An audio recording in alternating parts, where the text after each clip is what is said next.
ನಮಸ್ಕಾರ ಗುರು. ನಾನು ಎದ್ದೋಳಷ್ಟೊತ್ತಿಗೆ ಅವಾಗಲೇ ನಮ್ಮ ಹುಡುಗರು ಕಾಲೇಜ್ ಕಡೆ ಹೋಗ್ತಾಯಿದ್ರು. ನಾನು ಎದ್ಬಿಟ್ಟು ರೆಡಿ ಆಗಿಬಿಟ್ಟು ತಿಂಡಿ ತಿಂದ್ಬಿಟ್ಟು ಕೆಳಗಡೆ ಬಂದೆ. ನಮ್ಮ ಅಣ್ಣ ಬೇರೆ ಇಂಟರ್ನ್ಶಿಪ್ ಇತ್ತಂತ ರೆಡಿ ಆಗಿಬಿಟ್ಟು ಆ ಅಣ್ಣನೂ ಹೋದರು. ಮೇಲೆ ಬಂದರೆ ನಮ್ಮ ಹುಡುಗರು ಓದ್ಕೊಳ್ರು ಅಂದರೆ ಎಲ್ಲೇ ಕೈಕೊಂಡು ಕೂತ್ಕೊಂಡಿದ್ವು. ಯಾಕಂತ ನನಗೂ ಗೊತ್ತಿಲ್ಲ. ಹಾಗೆ ನಾನು ಸ್ವಲ್ಪ ಕೆಳಗಡೆ ಕೆಲಸ ಇತ್ತು ಅಂತ ನಾನು ಮತ್ತು ನಮ್ಮ ಅಶೋಕ ಬಂದ್ವಿ. ಇಲ್ಲಿ ಬಂದಿದ್ದೆ, ಇವ್ರು ಗೊತ್ತಲ್ಲ ನಮ್ಮ ಶಿವಕುಮಾರ್ ಅನ್ನೋರು.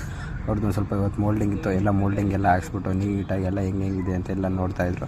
ನಾವು ಹಂಗೆ ಅವ್ರ ಜೊತೆ ಎಲ್ಲ ನೋಡಿಕೊಂಡು ಮೇಲೆ ಎಲ್ಲ ನೋಡಿಕೊಂಡು ಅಲ್ಲಿಗೋಗಿದ್ದು ನಾನು ಮತ್ತು ಅಶೋಕ. ಹಂಗೆ ಕೆಳಗಡೆ ಬಂದ್ವಿ. ಒಂದು ದೊಡ್ಡದೊಂದು ಬ್ಯಾಲ್ದೆಣ್ಣು ಸಿಕ್ಕಿತ್ತು.